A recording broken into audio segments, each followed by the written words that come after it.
Good morning, girls.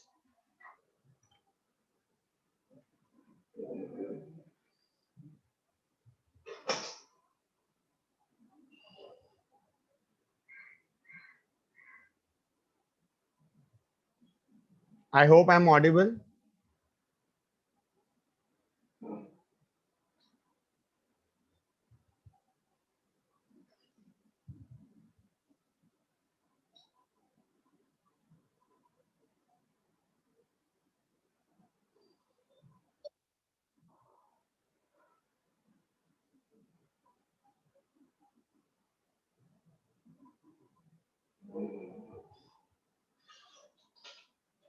We will start in next 1 minute.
So good morning and welcome all for the online national conference on Atmanirbhar Bharat.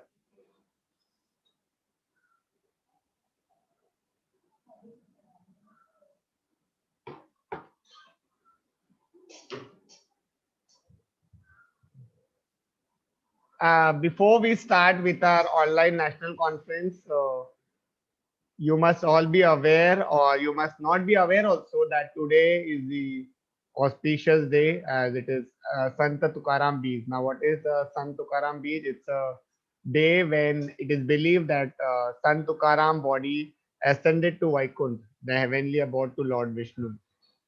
Sant Tukaram was a great writer, and he has written several poems on God and social life called as above.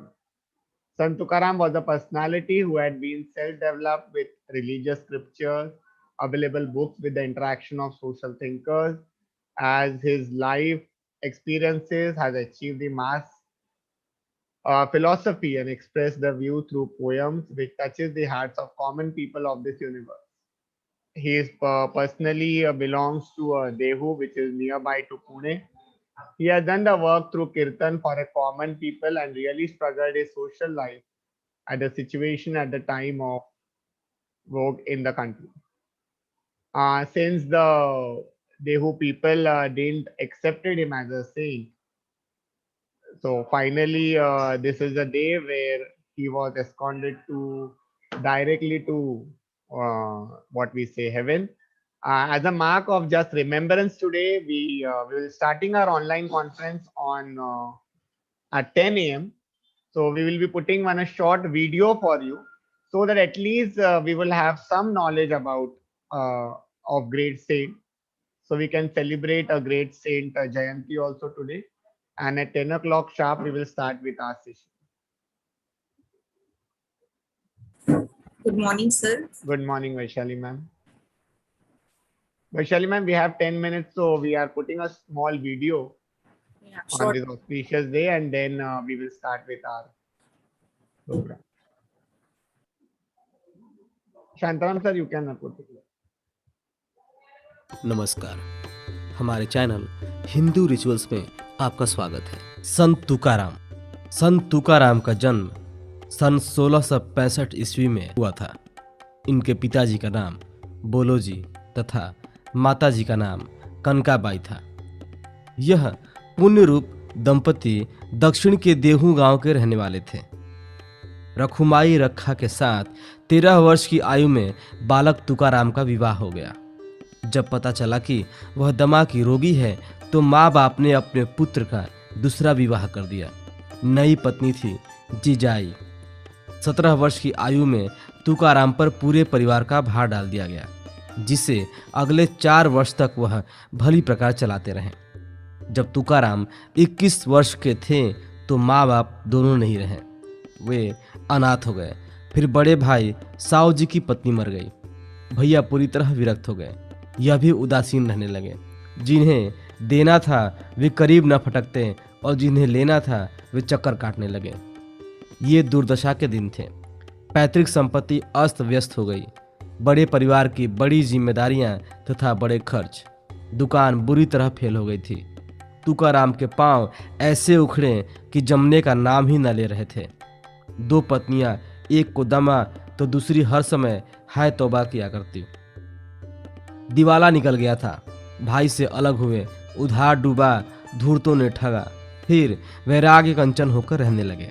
तत्पश्चात ये अखंड नाम स्मरण में रहने लगे। विद्वानों, ब्राह्मणों, साधु संतों में समय बिताने लगे।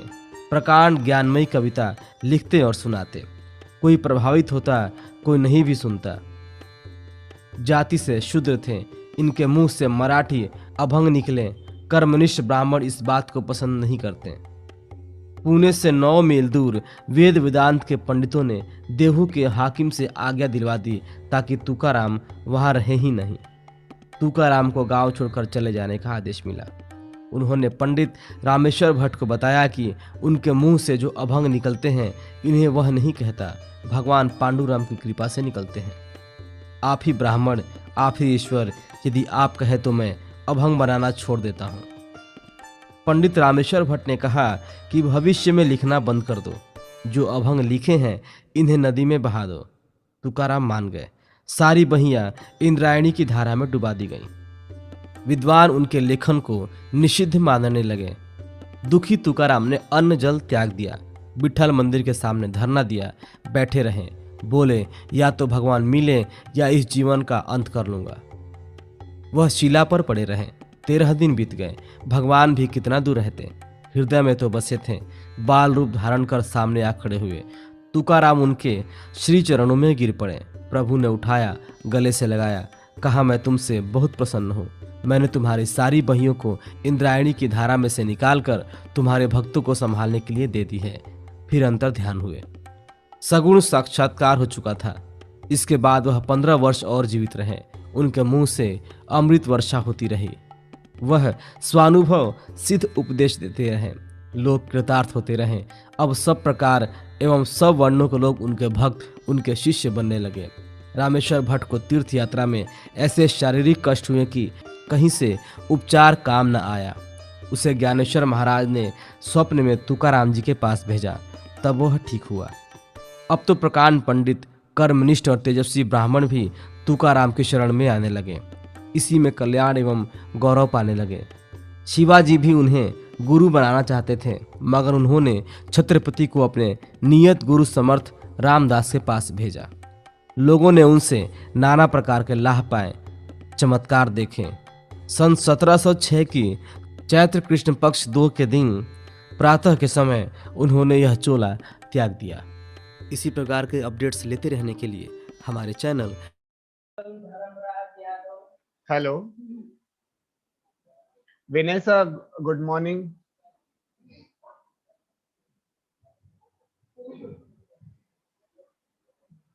So I hope you must have liked the video.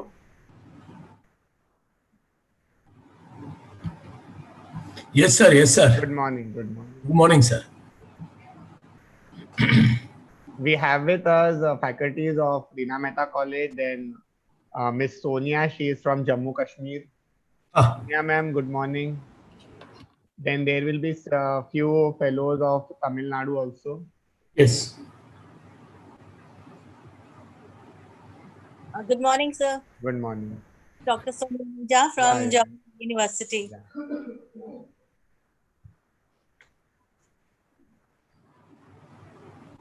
Good morning, ma'am. Good morning, sir.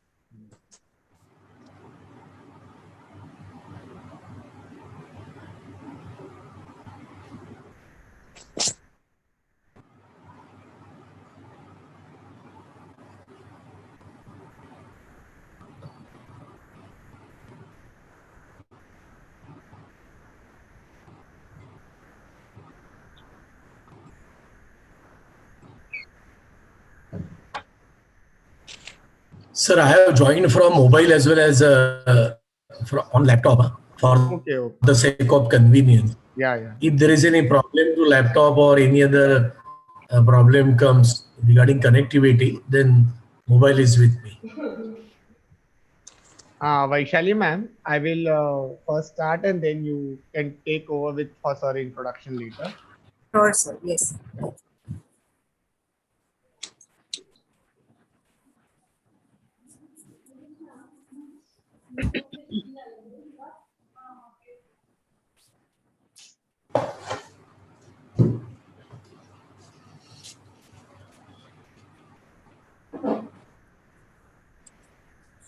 और फिर मैं start करूँ.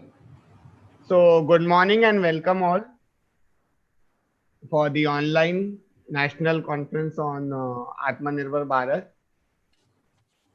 Atmanirbhar Bharat, which translate to self-reliant India, is an Hindi phrase which you all know, and it was popularized by the Prime Minister of India, Sri Narendra Modi, and Government of India, which was in relation to government economic development in the country during and after COVID-19 pandemic. In this context, the term is used as an umbrella concept in relation to making India a bigger and more important part of the global economy, pursuing policies that are efficient, competitive and reliant country, and being self-sustaining and self-generating. It does not mean self-containment, isolating of the world, or being product. I would like to tell our fellow keynote address, Dr. Vinay Bhole sir, that we had a pre-conference with Government of India on 15th of March this month only in the offline mode. So we had done this pre-conference event offline mode with Government of India, and we were called 50 participants, and we had done this conference on the offline mode. The fellow participants you will be seeing here on the link, they had contributed a paper as such for this, and will come out with a book. This book is urged on publishing, which will be then be surrendered to Government of India officials also to show their views accordingly for Atmanirbhar Bharat. With this note, sir, I would like to thank you for accepting our invitation also for this said conference, and I request Vaishali ma'am to kindly introduce our keynote address for today. Very good morning, and thank you to each and every one of you for being here with us today. On behalf of Reena Mehta College of Arts, Science, Commerce and Management Studies and B.L. Amlani College of Commerce and Economics and M.R. Nathwani College of Arts, I, Vaishali Kogia, take a great pleasure in welcoming all the researchers, dignitaries, guests, in charge principal of Reena Mehta College of Arts, Science, Commerce and Management Studies, Dr. Satinder Kaur Gujral, and in charge principal of B.L. Amlani College of Commerce and Economics, Dr. Jitendra Hirakar, for this multidisciplinary online national conference on Atmanirbhar Bharat, a new normal to new future. We are living in that country where we remember our God before starting any good work. So let us start our event by reciting Saraswati Mantra.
Amid Corona, virus outbreak, the Prime Minister, Mr. Narendra Modi, announced a special economic package of rupees 20 lakh crore under Atmanirbhar Bharat Abhiyan. The primary aim of this package is to make the country independent and again to face the competition in the global market. It is also helpful in fulfilling gap between demand and supply of essential goods and services in the present deliberating situation. This package will cater the need of various sections, including but not limited to cottage industry, MSMEs, laborers, industries, etc. The five pillars of Atmanirbhar Bharat scheme will be economy, infrastructure system, vibrant demography, and demand. These reforms are efforts to make the nation self-reliant and independent. In today's conference, we are expecting our researchers to enlighten us in the above areas. Now, I would like to welcome our keynote speaker for the conference, Dr. Vinay Bhole, former principal of Model College Autonomous Dombivli. Apart from having 25 educational qualifications, Sir is an author, a blogger, and a YouTuber. Sir has written 6 books, published more than 50 research papers in national and international journals, and his book on mythology and modern management will be published in coming days, for which the foreword is written by Honorable Devendra Fadnavis ji. He has written more than 200 articles in various newspapers. Sir is a NAC assessor, UGC peer team member, and has guided many reputed colleges in Mumbai regarding autonomous status. He is recipient of many awards. To name a few are Arc of Excellence Award, New Delhi, Inspirational Director Award, Rotary International, Vidya Bhushan Award from Vidyarthi Sahayak Sanstha, Girgaon, Vidya Vibhushan Award, Indira Gandhi College of Engineering, New Mumbai, Chaitanya Purashkar from Nagari Satkar Samiti, Dombivli, Adarsha Dombivlikar Award from ex-Minister of State Shri Ravindra Chauhan. He is also a recipient of many prizes for his writings. He also stood first at state level in research competition organized by Maharashtra Chamber of Commerce, and the list is endless. But without wasting much time, I once again welcome you, sir, and I request you to enlighten us on the today's theme of the conference, that is Atmanirbhar Bharat, a new normal to a new future.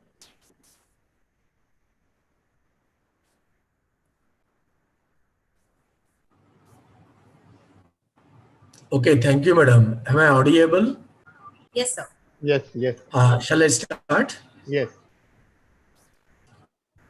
It's good morning to all.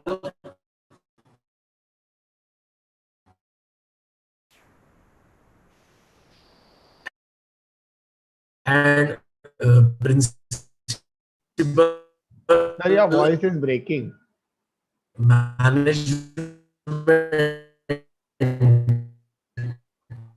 and staff Vinay sir, your voice is breaking. members of uh,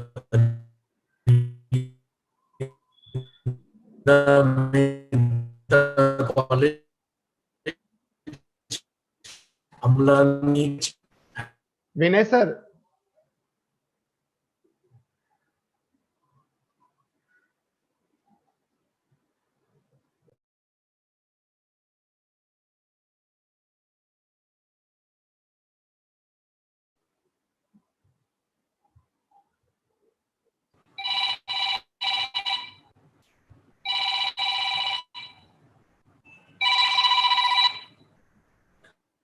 हाँ madam बोलिए. हाँ ठीक है ठीक है.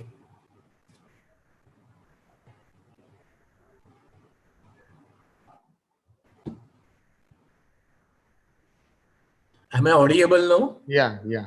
Yes, sir. Yes. Okay. Now the theme is that Atmanirbhar Bharat. It is a combination of Hindi and Sanskrit words. Atmanirbhar, that is what self-reliant. When we think that why this concept is given in 2020, before that we have to understand background of this terminology. In 1940s, the concept of self-reliance dependent on Soviet Union, South Korea, Taiwan, and Brazil was introduced by some of the freedom fighters. So this is an old concept. It was introduced in 1940s. In 1982, Ashok Mitra, one economist, at his lecture in Sydenham College, in those days, he emphasized on self-reliance. Then in 1983, Sanjay Baru, a political analyst, he discussed on this subject, so that this subject is not a new subject for us. In 1976, the then Prime Minister Indira Ji, in her address to National Development Council, used the phrase self-reliance. Then in the fifth five-year plan that was rolled between what 1974 to 1978, achievement of self-reliance was given emphasis. Then in the ninth five-year plan that was between 1997 to 2002, excessive reliance was stressed. Same happened in 10th plan that was in the year 2002 to 2007. And in 1992, a self-reliance review committee was formed, and it was under the chairmanship of Honorable Dr. APJ Abdul Kalam ji. So now concept is what? Atmanirbhar Bharat is naturally a new concept, but it has got legacy, and how it is related to earlier Indian ideologies that just I have explained to you. Now, what is the difficult task when government of any nation introduces such type of ideas? Its implementation is very difficult, because one example I would like to just tell that mention here. In 1952-53, somewhere one person, he was MP from village area. I would not mention his name. That fellow with the village background, he became minister. And when he became minister first time, it was his experience to travel by a car. Then when he wanted to travel by car, immediately he told his driver कि car मैं चलाऊंगा, गाड़ी मैं चलाऊंगा. Driver asked him that, do you have any experience of driving the car? Then he said that no. So suddenly that time, that illiterate driver just told to that person who became minister in those days, he said that, साहब ये car है, सरकार नहीं जो अपने आप चल सके. So set aside, keep aside the concept of fun here, but the concept in India is always that whenever any type of idea we introduce, it is prepared, it is developed by some experts. Generally, it is said that they are sitting in what air-conditioned cabins. They think about the ideologies, they prepare certain models, but it is very difficult to implement the same, because those who have studied economics, they must be knowing the authors like Devitt and Verma. In Devitt and Verma's book on Indian economy, they have rightly mentioned that Indian economy is like giraffe. Now you will say, why this type of example they have given? Because they mean to say giraffe is such type of animal difficult for children to understand just by explanation, but once you see that animal, you understand what the giraffe is. Similarly, if you write something about Indian economy, if volumes together, if you write, nobody will understand. Once you see the economy, once you go to villages, when you go to different parts of India, when you understand peculiar problems of people, then you come to know what is Indian economy. So that it was a very big task before government to introduce this type of idea. Now, again, we will come back to basics of this Atmanirbhar. Independence to mid-1960s, self-sufficiency for industrial development was concentrated. Then mid-60s up to what mid-1980s, self-reliance replaced self-sufficiency, and stress was given on defense-related production. From 1980s, rather from the late 1980s, late 1980s till date, emphasis was given on self-reliance and on co-production. And in early 2000 onwards, now the concept is going on co-production and private sector participation in what? Defense production. Now, by considering all this background, when we started facing the problems due to pandemic in 2020, rather January, February onwards, whatever problems we faced, then it was very difficult to boost Indian economy. It was rather impossible that how to come up with a vibrant package. And that time, Honorable Prime Minister Narendra Modi ji on 12th May 2020, he announced the concept that is what? Atmanirbhar Bharat. Now here one small story I would like to mention कि एक गांव में एक मुखिया था, उसके माँ जी को रात को 2-3 बजे उनकी हेल्थ खराब हो गई.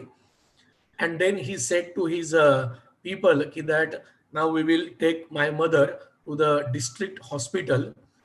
All they said okay.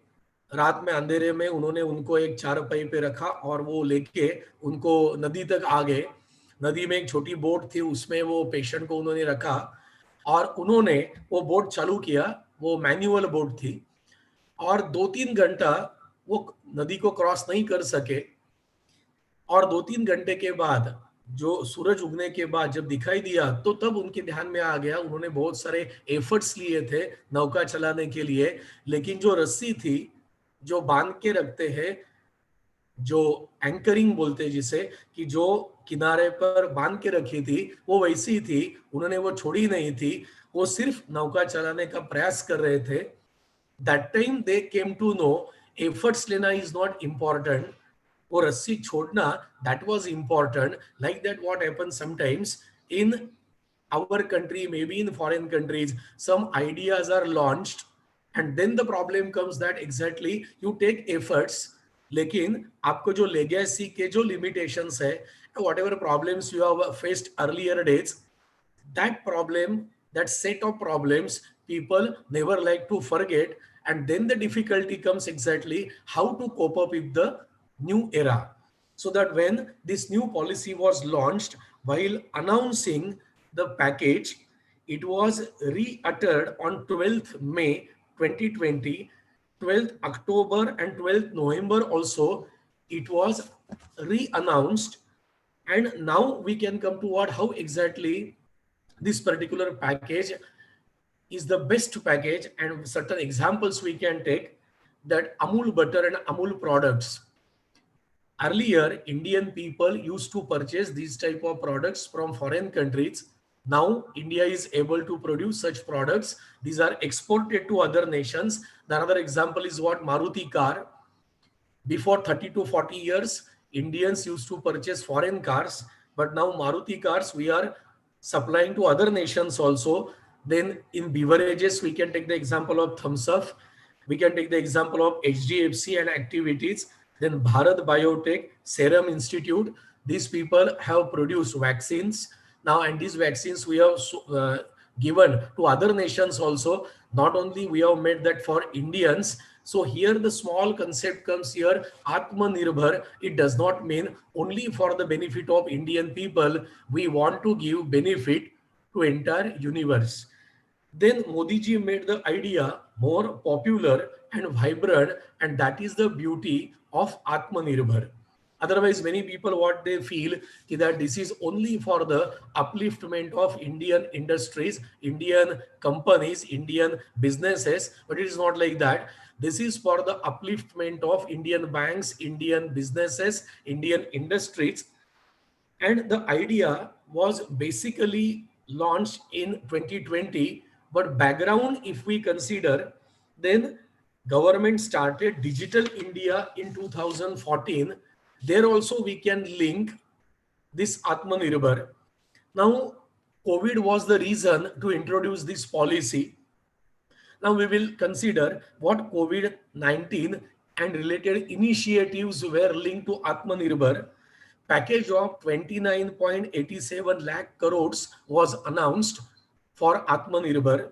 It's a huge money to develop various activities to gear up different types of businesses. Capital is very much needed so that the amount is quite lucrative, quite attractive. This 29.87 lakh crores. Then changing the definition of MSMEs. This is one milestone in this Atmanirbhar. Then private participation in numerous sectors. In Indian government, you know that we consider Indian economy as mixed economy, combination of different elements. But here private participation was encouraged in various government sectors. Then increase in foreign direct investment, that is what FDI in defense sector. Then the best example we can take that in defense sector, though we have taken money from other nations, certain arms and ammunitions we have manufactured and we are selling that to different countries also. There also, not only we have become Atmanirbhar, we are helping other nations. This is also a very, you can say, different type of what dimension to this Atmanirbhar. Then personal protective equipments, PPE kits. This word has become famous in last 1 year. Production was zero in March 2020. This PPE kit, this concept was totally new for Indian people. The production was literally zero in March 2020 and it became 450,000 units per day in July 2020. Now this remarkable increase in production is the special idea launched by Atmanirbhar. There we would have purchased these PPE kits from foreign countries, but without going for that, our producers, manufacturers, they concentrated on this ideology, these PPE kits, and per day, now the production is more than 6 to 7 lakh kits per day. Now this industry has become rupees 10,000 crore rupees in what 3 months. Then co-vaccine of Bharat Biotech has become world famous. This is also one best example of what? Atmanirbhar. Then another one totally special, a very special example we can link to this Atmanirbhar concept. IIT Alumni Students Council, they raised fund of 21,000 crore rupees to set up self-reliance and self-reliance related ideas. In no college, in no universities at the international level till date, for the benefit of nation, such type of fund was raised by any college, any university or any institution. But IITians raised rupees 21,000 crore rupees with the help of what? IIT Alumni Council, and these scientists and experts in various fields, they supported by shelling out money to help Atmanirbhar concept. The defense production and acquisition procedure 2020, that was completely changed only to help this concept of Atmanirbhar. Then Dadabhai Nauroji, he mentioned one concept before independence that everybody has studied in school days or in economics also, called as what? Brain drain. But because of this Atmanirbhar, new terminology has emerged. That is what? From brain drain, we will reach to what? Brain gain. So brain drain to brain gain is also another one concept of Atmanirbhar. Then aim of self-reliance in fertilizers industry by 2023 will be completely self-reliant in agricultural activities, because till date fertilizers for our Indian agriculture we are purchasing from other nations, but by 2023 we will be completely self-reliant. In green revolution we tried to go for what? In green revolution we tried to develop our agricultural activities, but in Atmanirbhar completely self-reliant fertilizer industry we will experience within 2 years. Then 5G geo network is another example of Atmanirbhar. Complete establishment of 5G was made by Indian people, Indian experts, Indian scientists. And another one completely different example we can get here, that is what? National Toy Fair. This new concept was launched under Atmanirbhar. Now we will come to what? 5 pillars of Atmanirbhar Bharat. That this terminology is based on what type of ideas, what type of pillars, what type of foundation stones. 5 pillars are there. One is what? Economic progress, economic development is the first pillar. Second is what? Infrastructural development. If we have to develop our trade, commerce, and various business activities, then roads, bridges, and other infrastructural facilities are to be developed in proper way, like economy. Second aspect is what? Infrastructure. Third is what? Technology driven system. In India, where we have got 130 crore plus population, it is what? Labor intensive. We cannot make it capital intensive. So that by considering the problems of laborers, technology driven systems is the another foundation stone or pillar of Atmanirbhar. Then fourth is what? Vibrant demography, because now everyone knows that working population in India, that is between what? 18 to 58 or 60, is at a particular level, and 60 plus population, if you consider, that is 35 to 40%. At the same time, around 30% population between the age group of 0 to 18 we have got in our country. So that vibrant demographic composition related ideas are introduced in Atmanirbhar. And fifth is what? Demand generation. Because Atmanirbhar expects Indian producers will produce Indian products with the help of Indian mechanism, Indian technology, Indian raw material, and it will be sold in Indian different states, different places in Indian markets. So five pillars are there. First is economy, second is infrastructure, third is technology driven system, fourth is what? Vibrant demography, and fifth is what? Demand. Now, what is the beauty of Atmanirbhar? Self-reliance does not advocate whatever Atmanirbhar our country has emphasized. This Atmanirbhar or self-reliance does not advocate self-centered protectionism system, because in 1930s German experts, they emphasize the concept of protectionism, that is first protect your own economy and then try to help others. But our Atmanirbhar concept is completely different than protectionism, because protectionism was little selfish policy, only you think about your nation, your economy, your people. But Atmanirbhar is a wider concept that concentrates on development of Indian people, Indian industries, also to help the other nations, and to consider the idea of global village. But still there are certain controversies related to this Atmanirbhar. The first is what?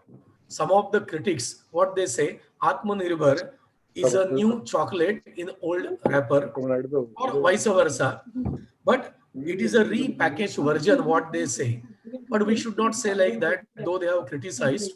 Many new ideas are introduced in what? Atmanirbhar. Second is what?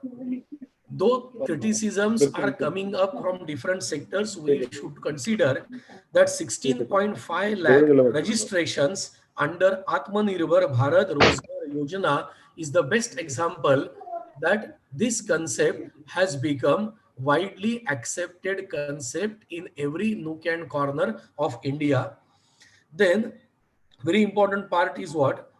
Amendments are made in Apprenticeship Act. Those boys and girls, after completing their SSC or HSC, those who join some manufacturing companies as an apprenticeship trainee, in their apprenticeship tenure, they should get proper technical knowledge. For that purpose, Apprenticeship Act is revised. Then boost is given to startups. Though there are many criticisms, the very basic thing is what? Startups concept is very well accepted by Indian people. Then Kindle version of Bhagavad Gita is introduced under Atmanirbhar. Then PLI scheme is introduced to boost the manufacturing of laptops, computers and tabs. 5,000 MSMEs clusters. MSME clusters are helpful for the development of local business activities in different states. Then FPOs are made for the farmers to develop agricultural activities. Then manufacturing is made by considering the entire world as global village and entire world market will be open for Indian market. That assumption is there while boosting the production process. Now we will consider in Atmanirbhar what exactly the government has done. Government has taken pains to increase in borrowing limits of state governments. Now state governments, they can borrow funds from foreign money suppliers or foreign institutions as well as from central government. Then privatization of public sector enterprises is also a very important key factor that will boost Atmanirbhar concept. Then third is there collateral free loans are provided to businessmen, because if there is a startup and if somebody wants to get loan, then immediately the bankers and financial institutions ask one question: if you want to have financial assistance, you have to provide collateral security. And the owner of that startup says that this is a new business, I am not able to provide any sort of collateral security, and there only the business idea it emerges and that gets extinguished. The person is unable to launch his business idea because there is non-availability of funds, there is a scarcity of fund, loan is not available, fund is not available, nobody is ready to invest in that business. But in Atmanirbhar, a very important concept, very important dimension of that Atmanirbhar logic is here. Collateral free loans are given to businessmen. Everyone knows about Mudra loan scheme. Then corpus is developed for MSMEs. That big corpus is helpful for the development of business associations. Then subordinate debt for MSME, new concept is introduced. Then schemes are launched for non-banking financial corporations, NBFCs. Then Garib Kalyan Yojana under EPF is a very important concept. Employees Provident Fund scheme was limited to particular sector, particular organized sector, but under Atmanirbhar, momentum is given to Garib Kalyan Yojana, and because of that, many poor people, those who are dependent on small, tiny business activities, can get boost to their business activity, and really India will march towards the achievement of Atmanirbhar. Then statutory PF contributions has also made another one very vibrant part, because PF contributions will be compulsory for both the sectors, that is for private as well as public sectors. Then special schemes are introduced for street vendors. Now, whenever any policy is launched by the government, generally it is for the big business houses, or it is provided for small and medium scale entrepreneurs, organized businessmen. Various papers they have to show to government authorities, various licenses are required, various permissions are required. But here special schemes are launched under Atmanirbhar for street vendors. A very poor Indian businessman who is in the category of a street vendor also should be a part of Atmanirbhar, that care is taken. Then payment dues to MSMEs are cleared very fast. Then disallowing global tenders is another one very important part in Atmanirbhar. Here we have to understand, when global tenders are floated, many of the business opportunities are taken up by foreign businessmen, and Indian businessmen are unable to take part in such ventures. But by disallowing global tenders, opportunities are provided to Indian businessmen. Then initiation of insolvency proceedings is another very important part.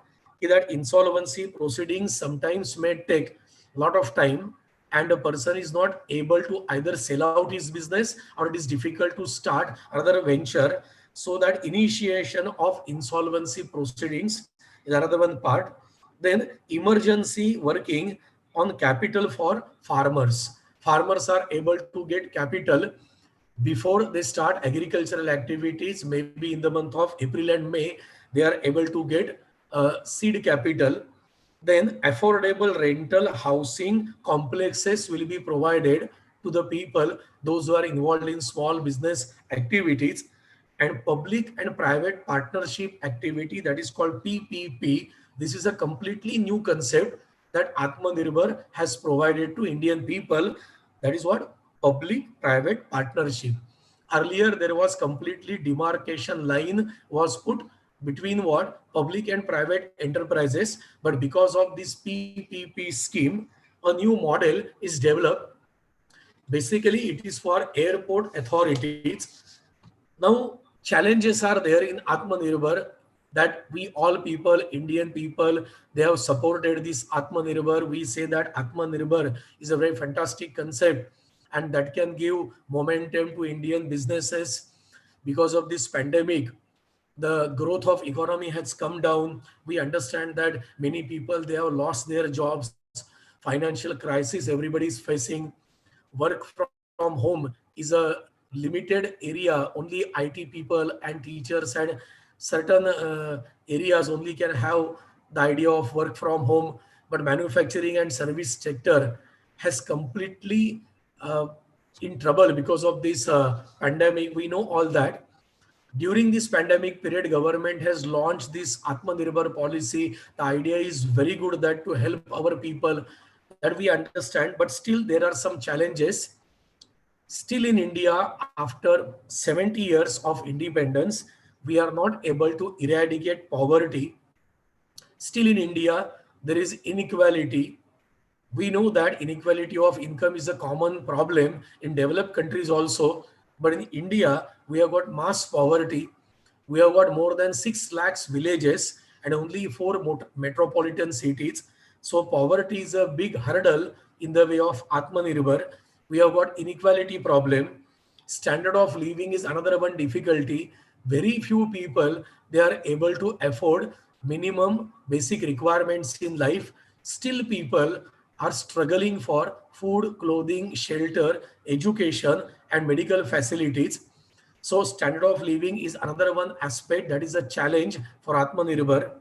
Then investment slowdown has affected steel and cement industries. During this pandemic, construction activities had lull or dullness, and because of that, investment slowdown has adversely affected a very big industry in India, that is steel industry, cement industry. You know that between 1955 to 57, when basic and key industries in India were given certain concessions and facilities, in that steel and cement industry was on priority. But now in last year, steel and cement production has got many problems.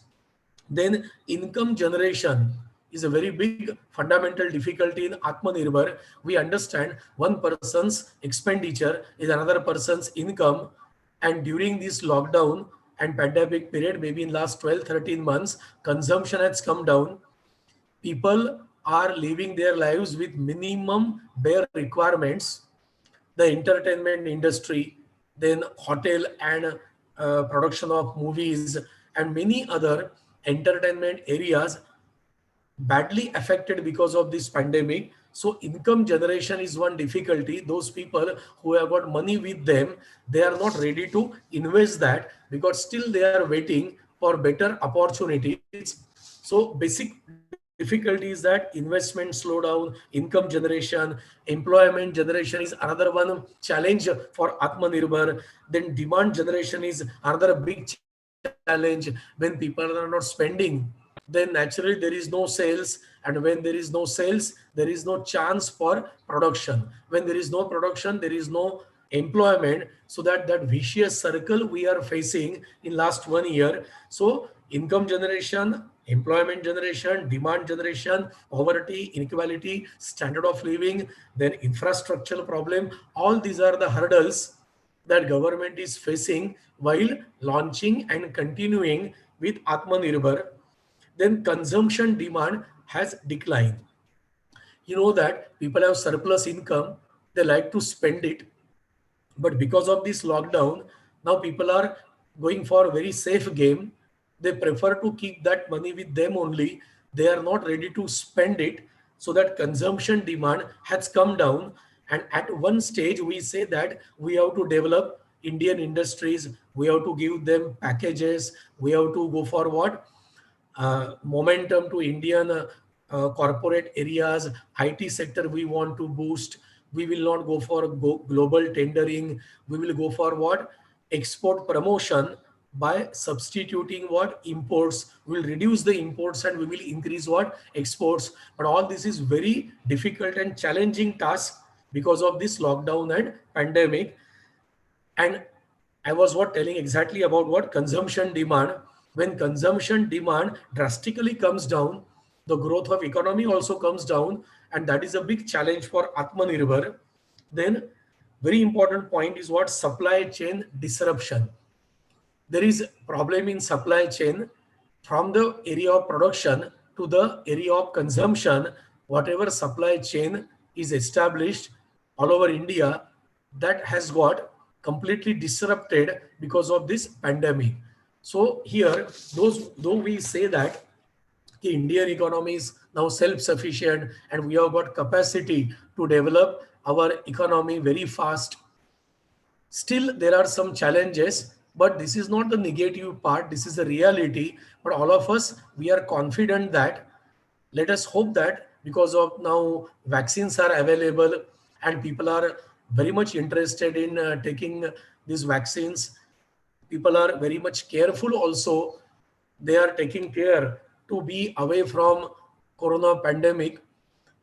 I hope that maybe within a few months, government and our people will be able to eradicate this problem of corona. Again, the economy will take boost.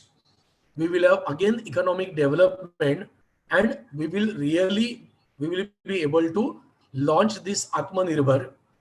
Let us support our government.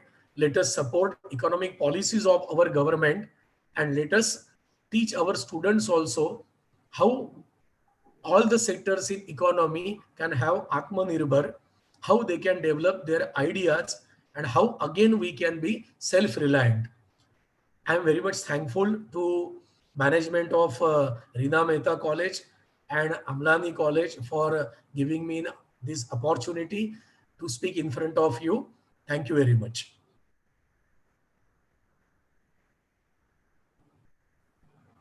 Thank you very much, sir. Thank you so much, sir, for enlightening us on the Atmanirbhar Bharat and this various schemes which has been given by government. And moving forward, I would like to request the participants who would like to present their papers can come forward.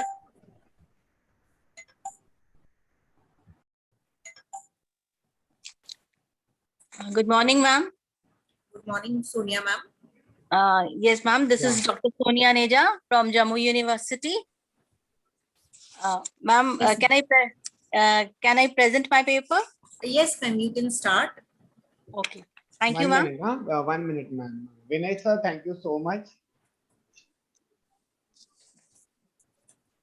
Thank you, sir. Thank you very much. Thank you so much for accepting our invitation. And we hope that we will have, we are having 4 more conferences in next few months. Yes, sir. Thank you, sir. Your cooperation will be expected.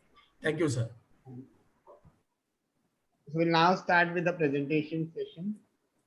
So I'll request Sonia ma'am to kindly start with the presentation. Thank you, Dr. Jitendra, sir. So the topic of my presentation is COVID-19 and domestic violence against women. So I've chosen this topic that in this scenario of COVID-19, we have seen the instances of domestic violence. Sonia ma'am, 1 minute. Can you on your video, because we will be needing for our record also for the presentation. Okay, sure. I request the participants who are going to present that kindly on your video and present, because even for a CAS or promotion also you will need in that way, that you are virtually presented the paper. So at least take your photograph also. At least take your screenshot with us, because it will be important for everyone. And even for our record, because in case if anything goes wrong in your any promotion, on the YouTube also you can always take your photograph and you can show it to the people there.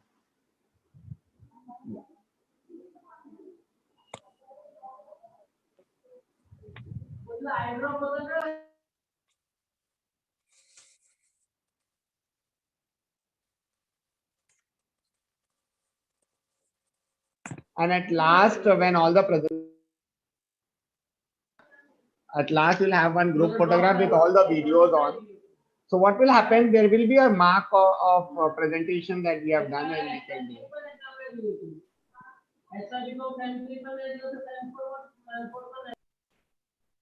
Ma'am, you can start. Okay, sir. So, sir, as the world is trying to cope with the current coronavirus disease of 2019, that is COVID-19 crisis, many countries took resort at stay-at-home orders. And India, being one such country, also ordered a complete lockdown nationally. Those steps, such as these, they were essential to contain the global pandemic. This has brought along some unintended negative consequences as well. And one of them is the domestic violence against women. So these incidents of violence against women, they have tremendously increased worldwide since the lockdowns were implemented.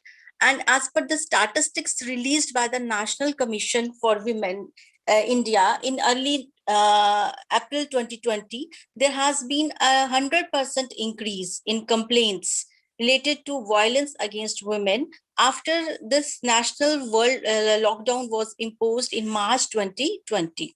So this twofold increase has pushed the National Commission for Women to announce mental health helplines also for witnessing any form of domestic violence.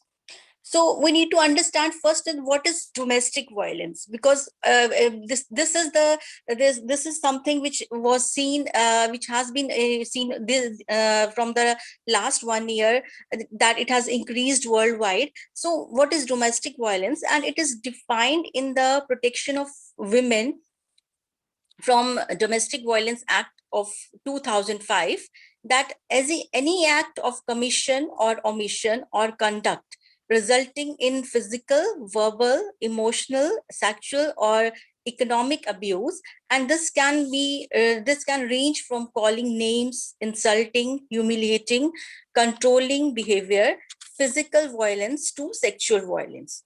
So past studies have shown association between exposure to natural disasters or other extreme events and increased in rates of domestic violence. So there are various causes. In my paper, I have discussed some factors and the causes which has led to the increase of domestic violence in this pandemic, and what are the remedies and the measures to combat the domestic violence.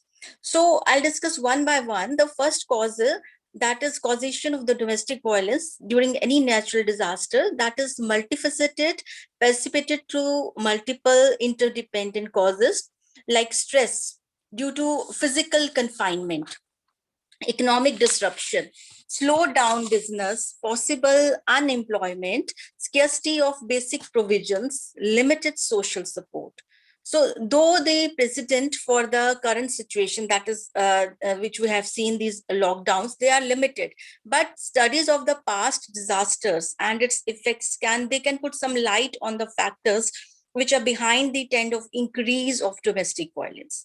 So the first factor which is the cause of the domestic violence, that is loss of income, especially for males, that leads to lesser control over economic security and thereby making them exert more control on their partners. This scenario is worse if female spouse is employed and the male is unemployed. Whereas for females, it acts in a different pathway. Employment and economic source for females act as a buffer against violence, since their income supports the family to be financially better. Unemployment of females takes off this buffer and make them vulnerable to the violence at the hands of the spouses. So unemployment for females also mean being dependent on male spouse, loss of social ties, and being locked up with the perpetrator 24/7. So which again makes them vulnerable to violence. So this could be the first reason or the factor for the increase of domestic violence. The second is the rise in the domestic violence. It could also be attributed to household work related disparity. India being such a patriarchal society, domestic work is primarily considered women's job. And the absence of domestic help and the people thrown into the close quarters increases the workload, and cabin fever ensues, adding fuel to the ongoing friction between the couple and results in the increased chances of domestic violence. Third, in addition to these above, among the families who are affected by the substance use disorder, COVID-19 has worsened the domestic violence. The stress of economic instability itself has resulted in increased consumption of alcohol, thereby increasing domestic violence independently. During the lockdown, the perpetrators, they inflict violence on the spouse, demanding to fulfill his alcohol consumption needs, or might consume alcohol at home in presence of the family members, as liquor outlets, they were closed last year. So in these scenarios, the domestic violence has worsened. So these were some of the factors which were seen in the this lockdown, and the domestic violence has increased tremendously, and this data and the statistics also shows that there has been a tremendous increase as compared to the domestic violence in the normal times. So there are various measures to combat the domestic violence, though it is understandable that the provisions of basic needs and the measures to contain the pandemic may take precedence over surveillance of domestic violence. The long-term consequences of domestic violence can be equally devastating. Thus, the active measures towards surveillance and management of domestic violence, they needs to be indispensable part of fight against this COVID-19. So first, I think that there should be the effective implementation of Protection of Women from Domestic Violence Act of 2005. That is the need of the hour. This act mandates wide publicity through different medias, print media, broadcast media, to create a awareness in the general public, which can include information from interpersonal violence cycle, measure of escalating at a situation at home, helplines, shelter homes, and legal assistance available for women. So a makeshift arrangement of safe spaces by creation of temporary shelter homes should also be considered. Second, I think that educating and using the available human resources like ASHA workers and other health workers who are currently conducting door-to-door survey about COVID-19 in identifying subtle signs of domestic violence, that would be also prudent. So in this protection of women, besides recognition of the structural nature of violence, the government should also strengthen the existing laws and the laws on the domestic violence, and facilitate online filing of cases by the women. So this domestic violence services, they till now they have been working, but they're working in silos. So I think an integrated response that involves a collaboration of policymakers, police, justice system, shelters, mental health and social services, technology experts, researchers, NGOs, and women survivors, it is a way forward in creating a comprehensive and inclusive action plan for pandemic and the lockdown response to the domestic violence. So these are the certain measures by which we can combat the domestic violence, but they are not the sufficient means. I think more than that also they're the collective responsibility of all the organs of the government, legislature, judiciary, and executive, and moreover the media and the public. They can play an important role in combating this incidence of the domestic violence in the pandemic times. So in this paper, I have discussed about the factors and the consequences and the measures to combat the domestic violence. Thank you, sir.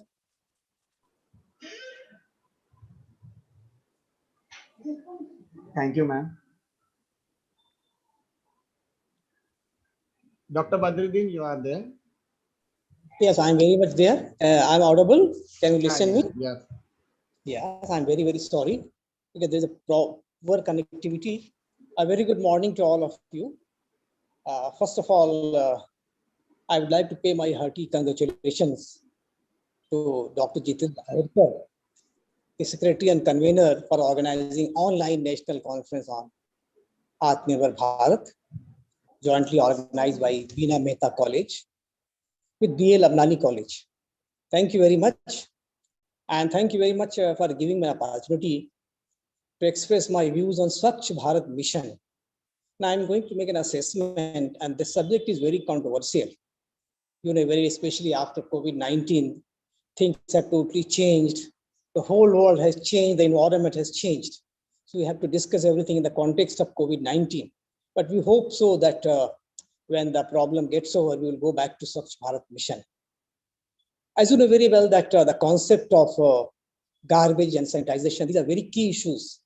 And this is not a new issue, rather we are facing this problem since independence.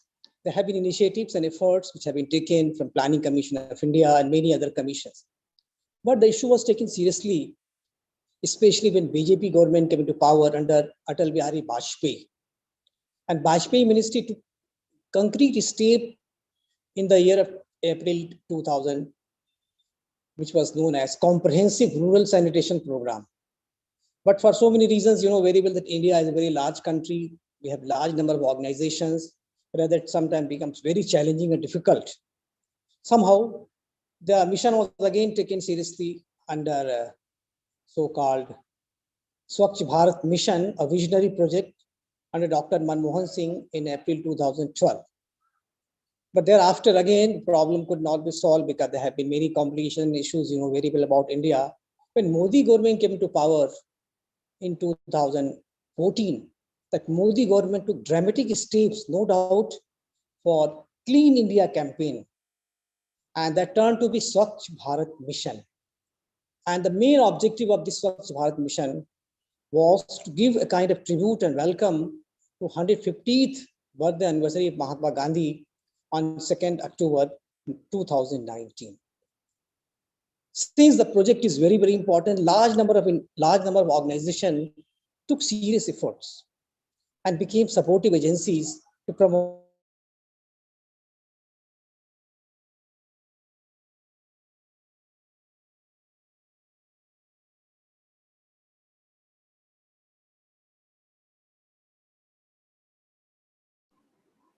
I think so, sir got disconnected. Swachh Bharat mission initiative was taken at two levels. First, Swachh Bharat mission Grameen, and you know Grameen is very, very important, especially rural India. And the second initiative was at Nirmal Bharat Abhiyan mission. Okay, and there was also provision which was made through Swachh Bharat Kosh under Swachh Bharat mission services and sectors. Under this, the mission was started at school levels, where large number of school children were motivated and encouraged to make themselves aware about the meaning of Swachhata. Apart from that, the initiative also came from local bodies, panchayat, municipalities, districts, state levels. So therefore, Swachh Bharat mission became a very important movement. At the same time, the awareness was also organized at various levels through performing workshops, seminars, contact programs, performance of Nukkad Nataks, street plays, songs and dance, door-to-door meeting, survey, community and school college level rallies and missions. Therefore, Swachh Bharat mission became a very, very important initiative during Modi government. At the same time, Swachh Bharat mission also started large number of promotions through, for example, summer internship program for 100 hours, then online services, through media also played a very important, this digital media, then soft India touch, then interpersonal communication, TV radio programs, and many other ways the Swachh Bharat mission program was promoted. So therefore, with this mission, the idea was what? To inform about the hygiene, clean toilets, the change the mind and attitude of the people. So therefore, Swachh Bharat Mission became a very, very important initiative during Modi government. Under this green management program, information education program, school children and volunteers program, waste management, community participation, social messages, and neighborhood, they were also encouraged. Besides, the program also was started and supported with support of large number of policies and programs. For example, solid and liquid waste management, then community building, social messages, and innovations came from various sources. For example, NDTV classes, Ek Prem Katha, Darwaza Band, information, education, commercial services, Banega Swachh Bharat, currency note with SBI logo, Zila Swachh Bharat Prerak, Swachh Hi Seva, and Swachh Shakti. No doubt, now the idea of Swachh Bharat mission was also supported by large number of media sources, goodwill ambassadors. For example, they started about radio programs, okay, the soft asset, digital media, and large number of ambassadors like Sachin Tendulkar, cricket player, then Akshay Kumar and Amitabh Bachchan, they became the ambassadors. Then politician Kiran Bedi, then Yog Guru Baba Ramdev. No doubt, Swachh Bharat mission has been a very important initiative during Modi government. But the problem is that how far the mission is brought to the mainstream of society, it is yet to be seen because there are challenges and problems, especially during COVID. But there is no doubt that Swachh Bharat mission is a boon in disguise, and that the mission is still too young. So therefore, it needs the efforts at a very grassroots level, where the school children and college students can play a very important role through awareness campaigns. And let us hope that the fear of pandemic 19 gets over and the mission of Swachh Bharat rollbacks. So this was my basic objective to discuss about Swachh Bharat mission. Definitely, this Swachh Bharat mission is a very good initiative. What is more important? The most important part is that the participation should come at all levels, whether it's school children, or social activists, or environmentalists, doctors, engineers, professional. The most important part is that the wholehearted attempt from every section of Indian community can play a very important role to make this Swachh Bharat mission a great success. Thank you very much. Thank you, sir. Good My to pleasure. see you after a long time.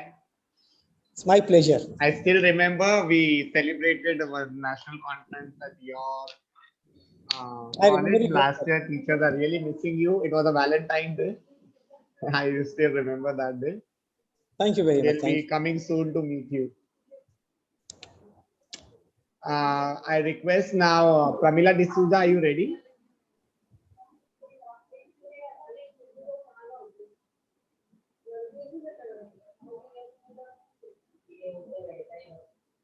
Meena Balpande, ma'am.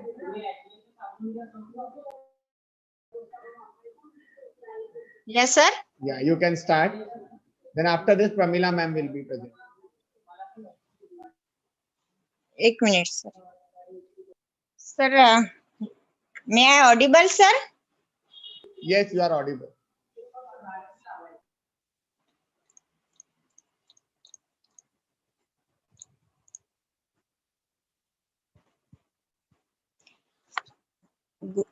Good morning, everybody, and all participants. My topic is physical health and environment. Myself, Dr. Meena Balpande, Head Department of Physical Education, Dayanand Kanya Mahavidyalaya, Jaripatka, Nagpur.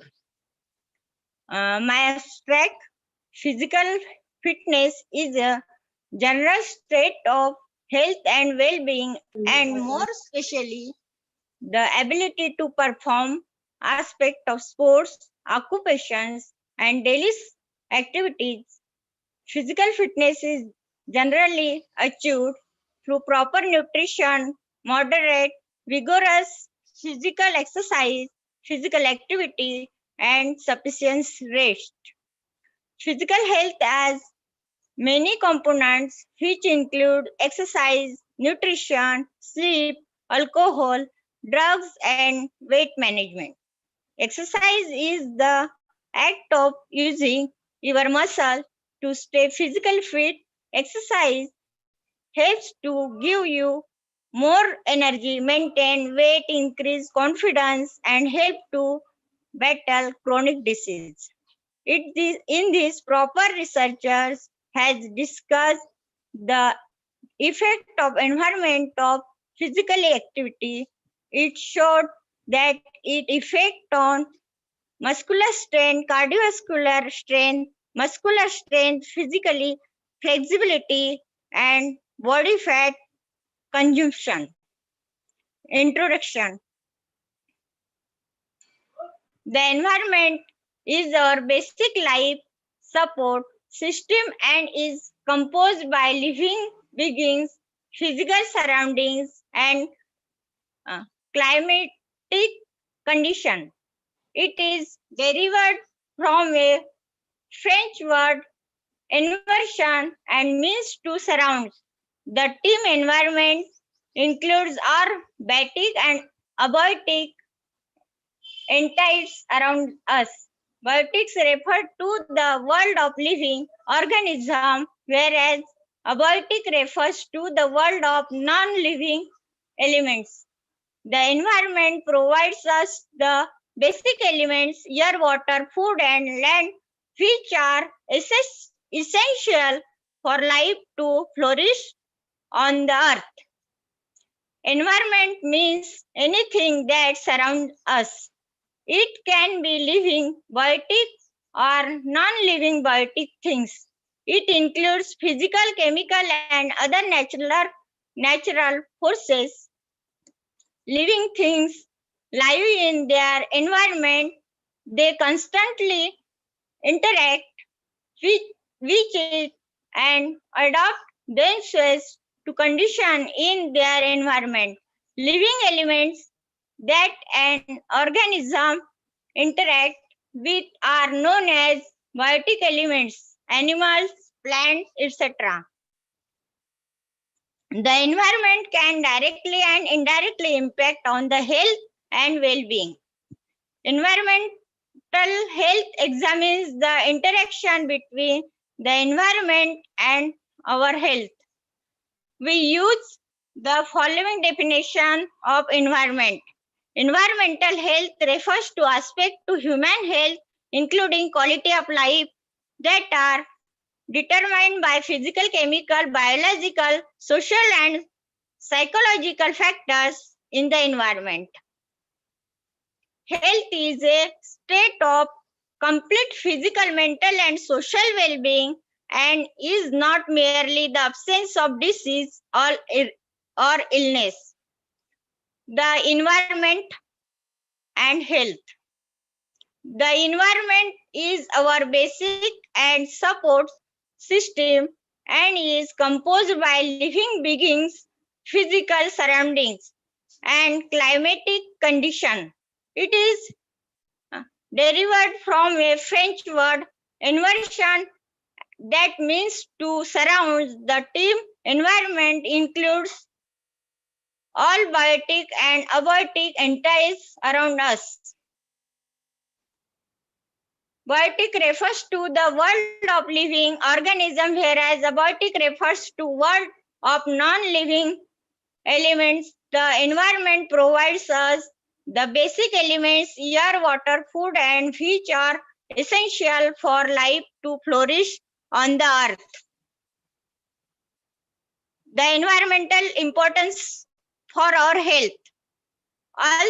Although the environment sustains human life, it can also cause disease, lack of basic necessaries, or significant cause of human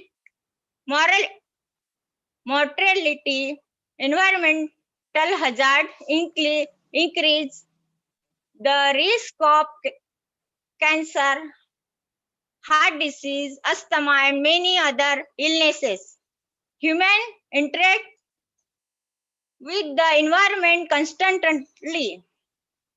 These interactions affect quality of life, years of healthy of life, the health disappearance the World Health Organization defines environment as it relates to health as all the physical, chemical, and biological factors extreme to a person and all the related behaviors.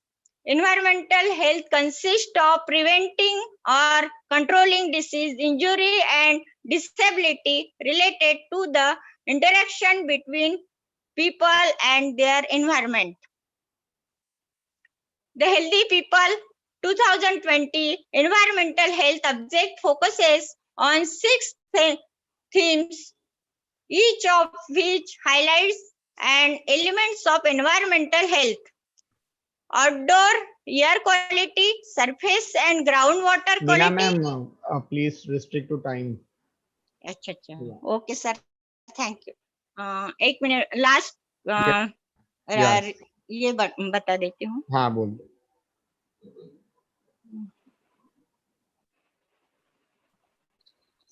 recommendation and suggestion, result and conclusion.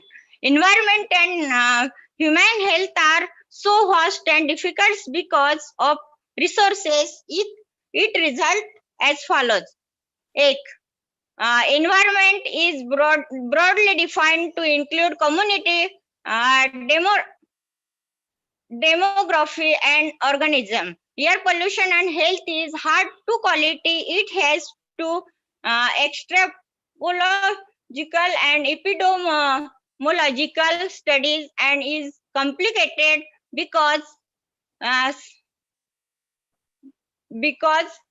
sustainability a very third, environment and development related health effects are becoming in increasing concentration. Recommendation and suggestion.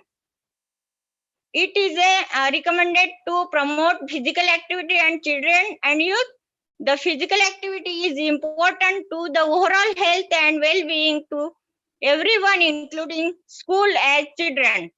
Extracurricular activities for physical activity provides chances for kids, adolescents to the active and play and various skill level via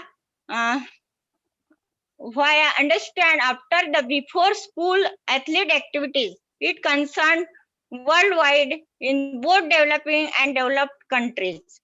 Thank you very much, sir. मेरी कुछ तैयारी नहीं थी sir. Yeah, thank you so much. Thank you very Pramila much, ma'am, you sir. are here? आपने इतना Yes, सुनाया. I'm here. Can you hear me? Yeah. After Pramila ma'am, then Sajid and then Preeti ma'am. Okay. Pramila Am I ma'am, you start. Yeah.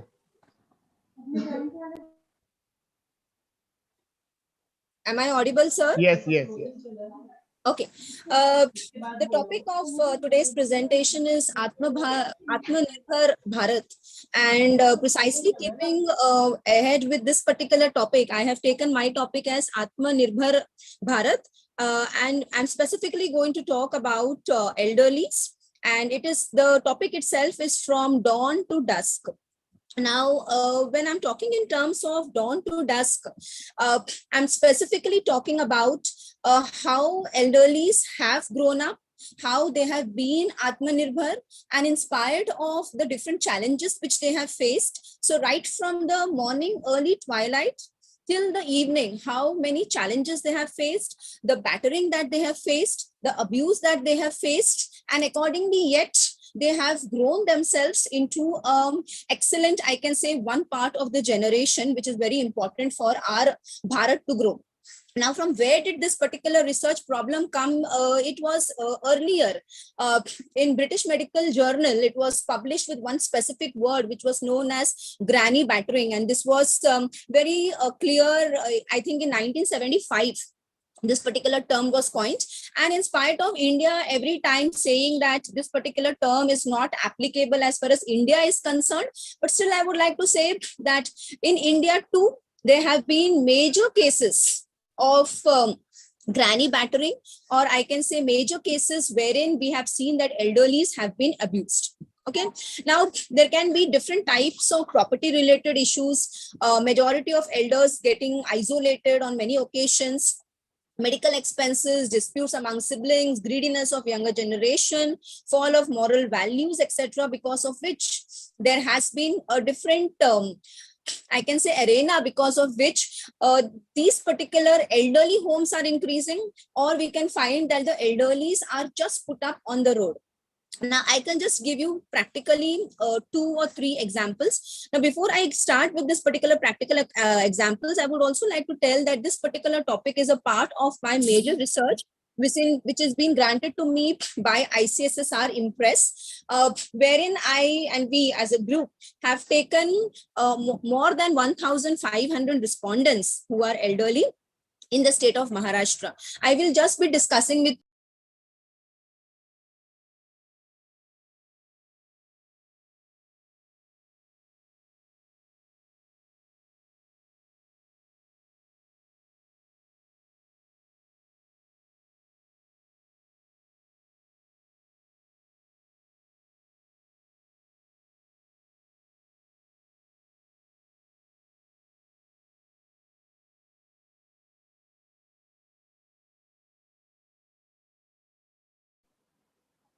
I think so. She got disconnected. Priti ma'am, you are there? Sajid sir, you are there? Yes, hello. Yeah, Yes. yeah. We'll be talking after this. I think so. Ma'am का कुछ issue हो रहा है. Fine. So can you hear me? Ma'am, yeah. Yeah, let's start. Right, sir. Just wait. Let ma'am finish. In goes the any disconnection happen, then you start. Fine, no issues. Thank you. Pramila ma'am, you can go with your recommendation or something, and then we can. Okay, I'll just discuss this particular case law and then I will stop. Okay, as far as this particular case is concerned, the topic is from dawn to dusk, and I could see how this particular lady who was in extreme shattered condition came up with a particular story wherein she and her husband, coming from Uttar Pradesh into Mumbai, had collected through lot of hard work and a lot of money, and they had invested into different types of houses. And later on, when her husband expired, this lady was thrown out by her son as well as her daughter-in-law, and now this particular lady was on the streets. Okay, now this particular project, even if we recommend different types of laws and different types of methods, it's only when the social ethical values of people change, only then that we can understand that the problems which these people are going to face will change. Okay, so no law, nothing ever can bring a very different change as far as the societal needs are concerned. It's only that the attitudinal change, the respect that we give to these people, can bring about a change. Thank you, sir. Yeah, thank you so much. Sajid sir, you can start. Yes, good morning to all of you. Myself, Sajid Ali, a PhD scholar from SMVD University, Jammu and Kashmir. So today's topic is Atmanirbhar Bharat. So I would like to share here how power sector reforms in India as well as in Jammu and Kashmir has helped in this reform of this Atmanirbhar Bharat. So as we used to say that women were housewives before, we used to say. Now it has changed, the concept has changed now. Concepts have changed. We call now women are respectively called housemakers. Housemakers. Why so?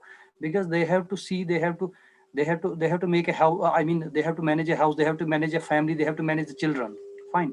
So they have to manage the outside life. I mean, working women, they manage both house as well as their outside environment, office and all that.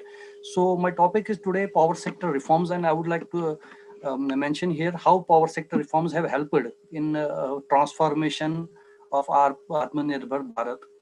As we can see, India is in the path of progress, and particularly in hydropower sector, solar power sector. So it has advanced much. So our state in Jammu and Kashmir, more than 20,000 megawatt of power capacity we have. Still we have a power starved state because yet maximum of the projects have not been yet executed, or they have not started generation, but they are on the execution state. The work has started already and many projects have been awarded.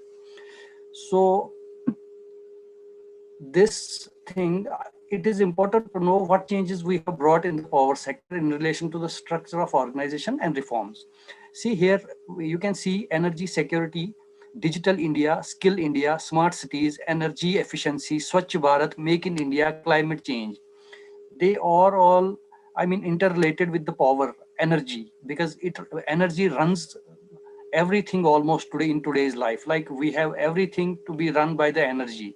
We have every equipment, we have every machine, we have industry, we have homes, we have offices run by the power, energy. So that's why power sector has played a vital role, important role in transformation, in the reforms of making self-dependent India. We are self-dependent, we are self-reliant. We are becoming self-reliant by exploring more and more power potential. Here, why? Because energy is the main thrust behind the turn of any progress of any nation. India has been a forerunner in propagating the green initiative across the globe. Like we can see, in a government had initiated many this PPP schemes, and particularly to nowadays we see at every office on the rooftop or and the house on the rooftop we see solar panels. And these small hydropower projects are run by the PPP scheme. Big and mega projects are run by their corporations and government itself. So India is trying to make the whole country self-reliable, self-sufficient in terms of power energy, so that to run the country and make the progress. Because as I earlier said, that in today's world, power means energy is the main thrust of development. The need of the study was to explore unexplored potential of hydropower projects. Here we can see what was the objective: to analyze the power sector of J&K in relation to the structure, progress, and to know the impact of reforms on organization and structure, like employment issues, the other issues, and main particularly here gender issues. So what are the gender issues in power sector reforms now? What are those?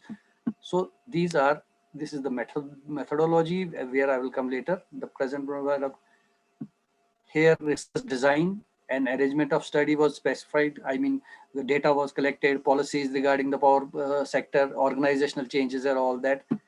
So these are the sources where from the data was collected for this paper. I mean, there are much these sources.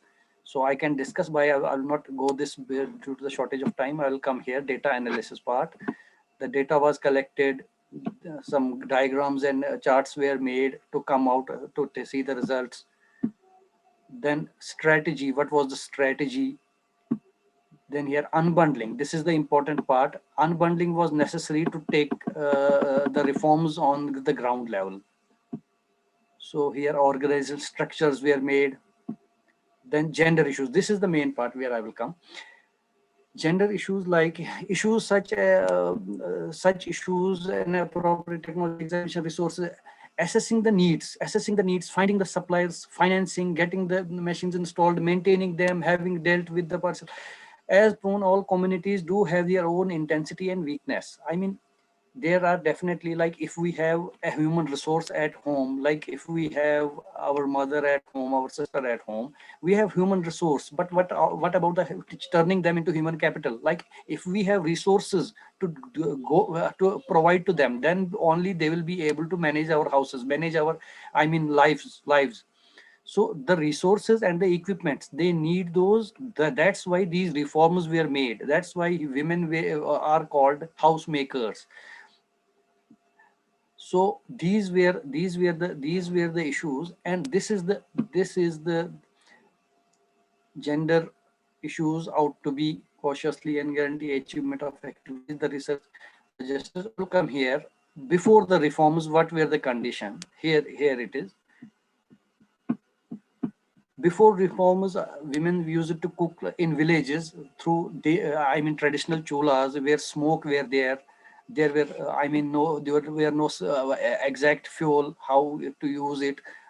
Smoke were there, health hazard were there. health hazard not in terms of in respect of women only, children also, the newborn children who cannot go out of their homes during these smoke and during these cooking. Women have to carry them in their laps during the cooking and all that. So this was the health hazard to women as well as the family also. These were the traditional patterns before the Atmanirbhar Bharat scheme and before the reforms in the energy sector. Now, what happened after the reform? After the reform, these solar panels were provided on subsidy, in maximum subsidy. It was about to 90% as well. It was also free to some rural villages also of India. Government provided these solar heaters so that, because the villages do not have access to the electrical power, so that they can cook at their own with the power of sun, with the power of sunlight. So these solar cookers were provided and smokeless cooking was done. This saved health, this saved time, this kept hygiene, particularly hygiene. Main thing is hygiene.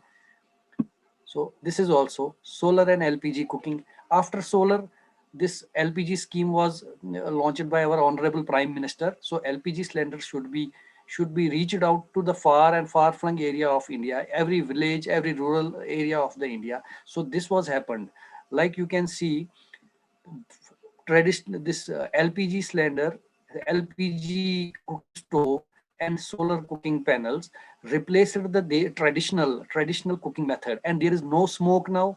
There is time saving now. It is reliable. It is time saving. It is there is no wood is to be burned out. So time saving, hygienic, and easy cooking way was transformed and replaced with the traditional cooking. Now here you can see electric inductions, electric cooking were introduced, because in power sector reforms, Ministry of Power initiated a scheme to reach out to every village, every home, every rural area with the electric power, connect that area to the electric power to the internet. So these this towers, poles were installed, and this electrical technology, electric power, renewable energy from hydropower, solar power, were reached out to the villages, and these cooking systems were introduced in the villages also, which we used to see in urban only. Now electrical cooking systems are available in the rural area also, because there is electricity now.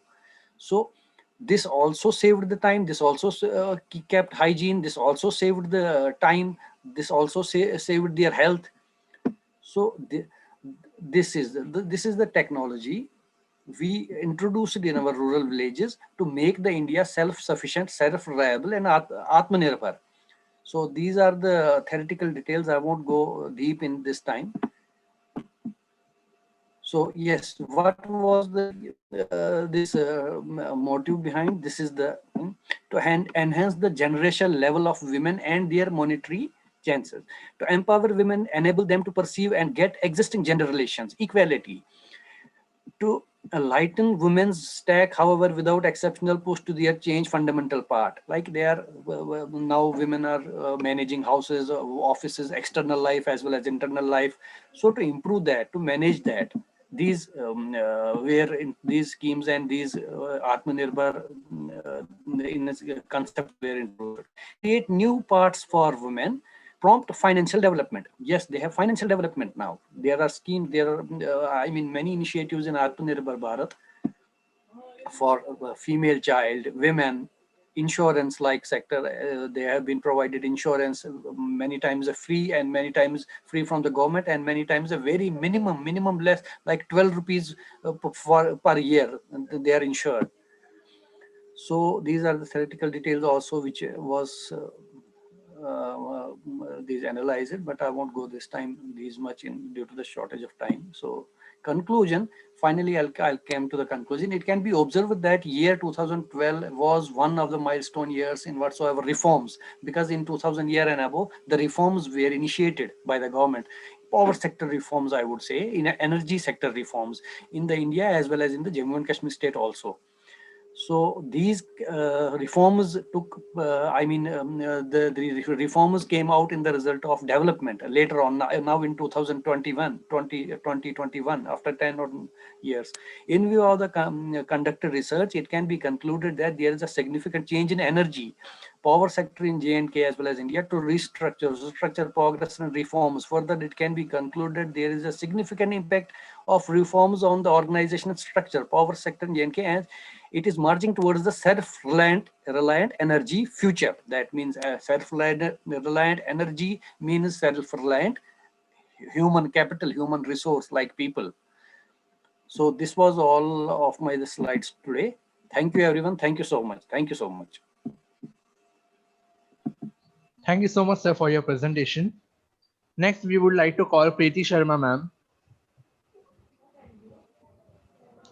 Preeti Sharma, ma'am, if you are ready, kindly start presentation. Yes, sir. So please give me a minute. Yeah, ma'am. Yeah. So can I start now?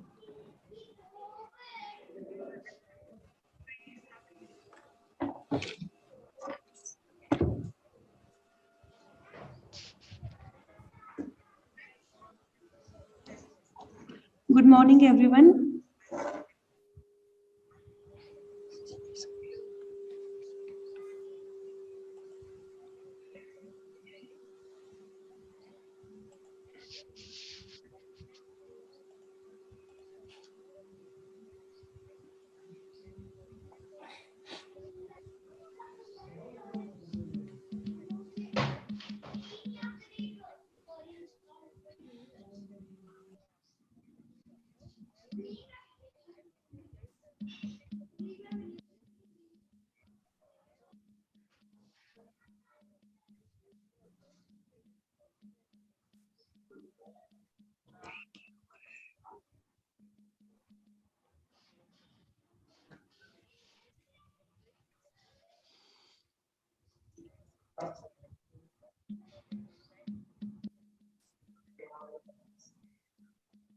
Sir, sorry, sir.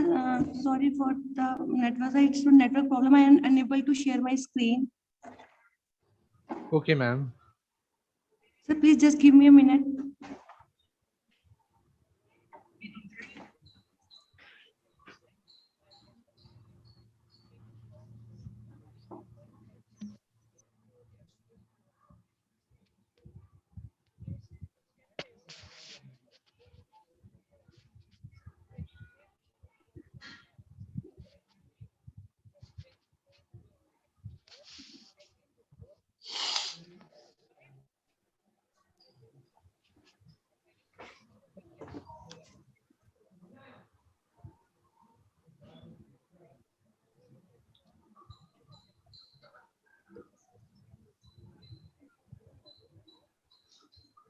So, ma'am, kindly make the necessary arrangement. Till that, we'll be calling Rajan Badal, sir. Yeah, sir. Yeah. Sir, you can proceed now. Yeah. Good morning. Yeah, sir. Good morning, sir. Good morning. I am Rajan Badal from Sri Mata Vaishno Devi University, Katra. I am a research scholar there. And my topic of research is right to information in Jammu and Kashmir, because it is changed after the, the status of the state is changed into a union territory. And as you know, the whole scenario of the state is changed into union territory. And most of the acts in, this state has changed into the acts of UT. And sir, because my topic is also related to the right to information, and my paper is also on right to information act in J&K and outlook about it. Sir, citizen must form the information regarding these activities of the government. In this democratic country must be aware of the activities of their nominative legislative body, the executives in the system, about various benefits they are granted to the people, and above all, the information must be provided about governance itself. Otherwise, this reasonable, visible and justice-ridden administration presumes that citizens be made aware of the rules, law, regulation, and administrative guideline, using which governance will be carried out. Now the world is accepting the open information system, and a large number of countries across the world have accepted open and transparent system of the information. flow and get rid of the, enigmatic, opaque and secretive systems of administration. As you know, earlier in state, most of the times when we, asked for some RTA information, they have concealed and they have not properly given to the, the asking people. And the transparency is not shown anywhere. That's why Government of India has think about it. The system is not, proper and not transparent in, particularly in Jammu and Kashmir state. And then it is changed into a UT. And now they have followed all the UT roles in this particular, earlier we can call that state. The major pillar of the people-friendly democracy and accountability, transparency, participation, and predictability. It was found that India also followed the footprints of the world leader and enactment of the act. Sir, sorry to say here because my this topic is a little bit dry. I can't show you most of the these slides to you because there is nothing in there. Most of the part are theoretical, and this particular topic is just to increase the accountability and transparency in the state. And moreover, this topic is also very beneficial for the people of the Jammu and Kashmir state to do get the information from the government. Okay, sir. It was found that if our union territory of Jammu and Kashmir right to information was involved by the government with the mechanism from the implementation of their extremely essential right, which is specific time frame, and also for the redressal of any complaint received in case of information is not given. It has proved by the key step in the empowerment of the people of the Union Territory of Jammu and Kashmir and has enormously brought transparency in the government functioning. It is suggested that Right to Information Act may be extended to private institutions also for the widening the range of this act. Earlier, there is no right to information in the private sector, and it is only work in government sector, but in government also people don't have any proper information regarding this act. But after this state is converted into a UT, most of the departments are they are ready to give the information because all the rules of the UT is implemented in this state also. India also followed the footprints of the world leader and enactment of the act, gaining access to the information 2005. Earlier, the state is, using the act of 2005 RTA Act, which is converted again into a 2009 Act. And now it is a UT Act. Considerable, shift from the democracy in India with the premises that better the availability of the information to the citizen, better will be the respectiveness of the government to the people vices. The country moved towards the openness in public dealing only after the ratifying of the Act granting right to information in the year 2005. And then the government with the mechanism from the implementation of this extremely essential right with a specific time frame and also for the redressal of any complaint received in case of information is not given. It proved by the key step in the people endowment and promotion of the transparency.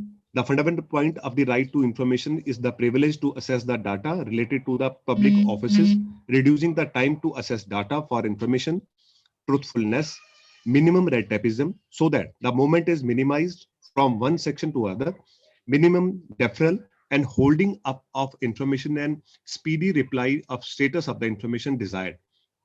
Inherently, Act granting access to information ensures this following points. First of all is participation. That is democratic system built up wherein people have equivalent option to take part in the functioning of the government. Interest doesn't mean sharing of data. However, it means sharing and adding their views in the functioning and development of the country and in the typical functioning of the government. Then after that, we can say openness. Democratic setup wherein the resident has an option, an opportunity to contribute to the communicate their view.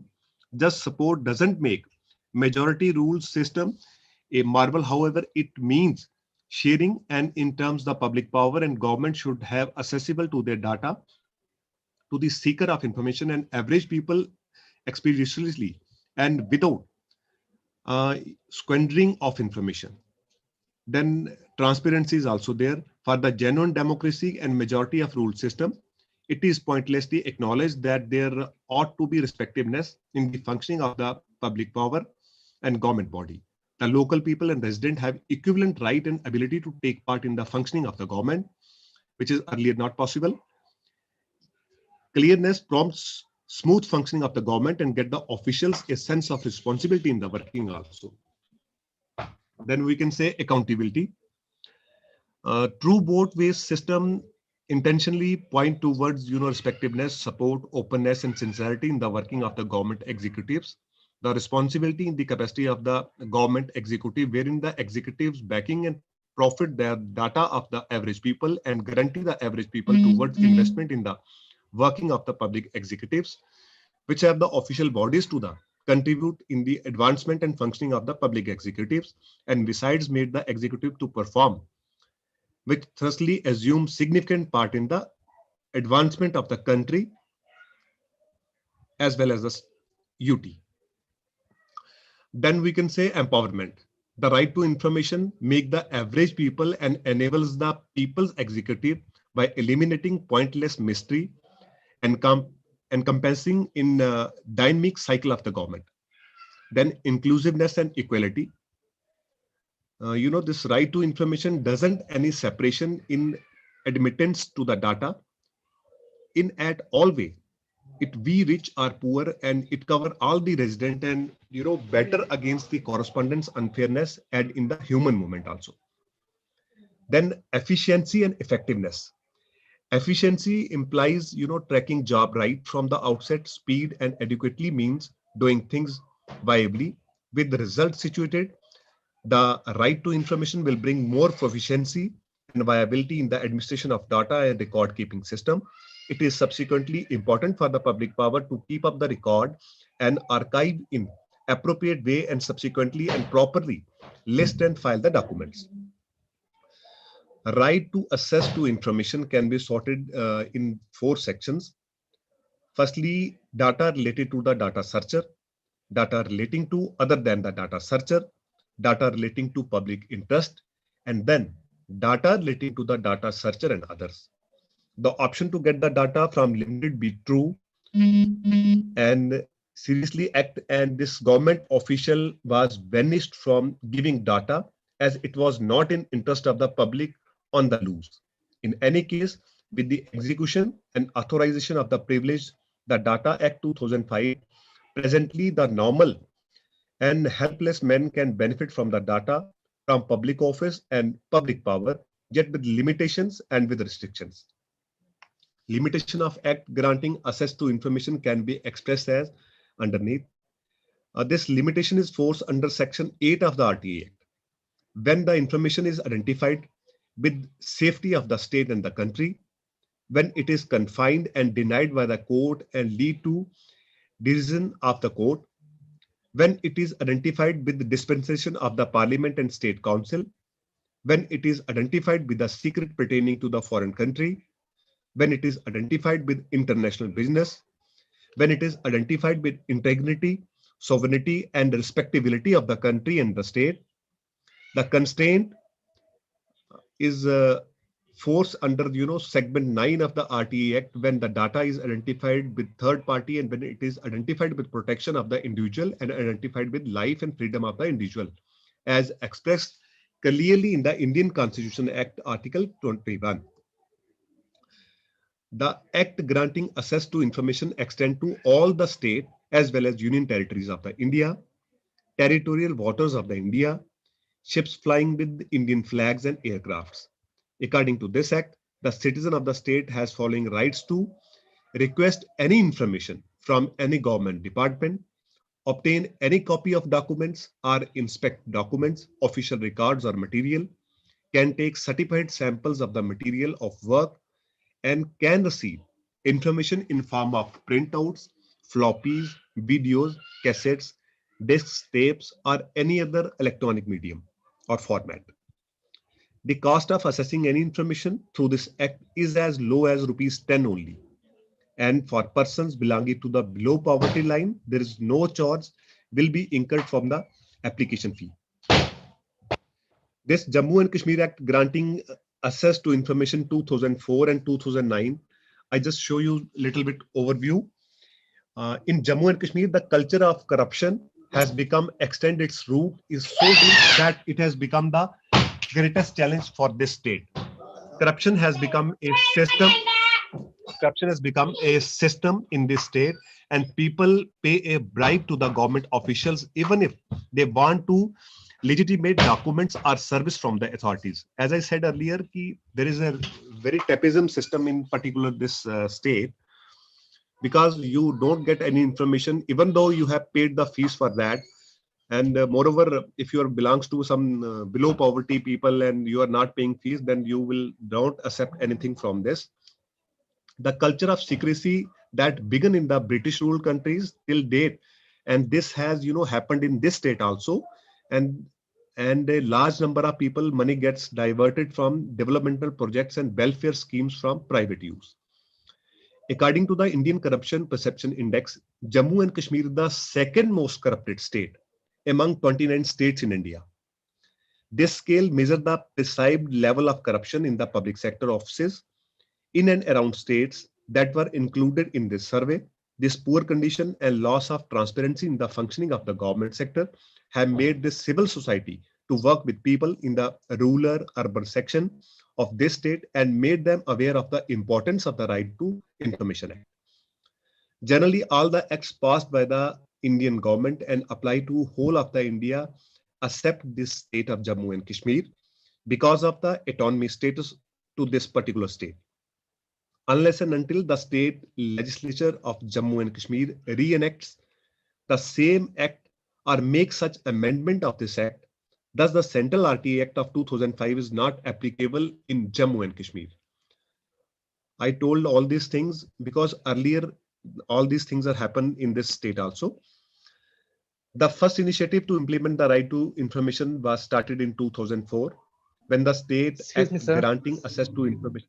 Excuse me, sir. Sorry for interrupting, sir. Kindly be with the sir. Kindly stick with the time limit.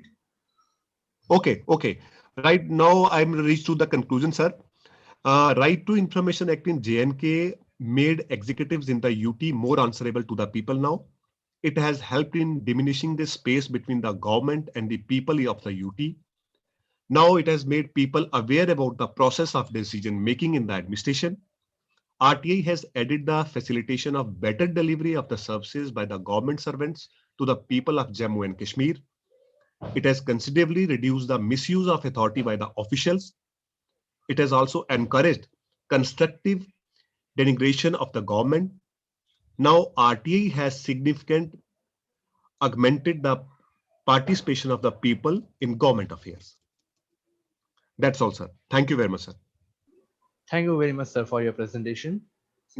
Next, I would like to call Preeti ma'am for your presentation here. Preeti ma'am, are you ready now? Yes, sir. Good morning, everyone. Am I audible? Yes, ma'am, you are. Good morning, everyone. I'm Preeti Sharma. I'm PhD scholar. I am doing PhD from Jyoti Vidyapith Women University, Jaipur, Rajasthan. So today's topic is Atmanirbhar Bharat, a new normal to new future. So Atmanirbhar Bharat concept needs to be inculcated from the childhood when the parents would make their children to learn how to stand on their own feet without depending on others. Only then we can think about the Atmanirbhar Bharat. That is why I have taken my topic, that is parent-child relationship, a perspective. When every individual will learn the importance of Atmanirbhar Bharat, I think there is no such teacher or guide like parents who can impart these traits in their words. So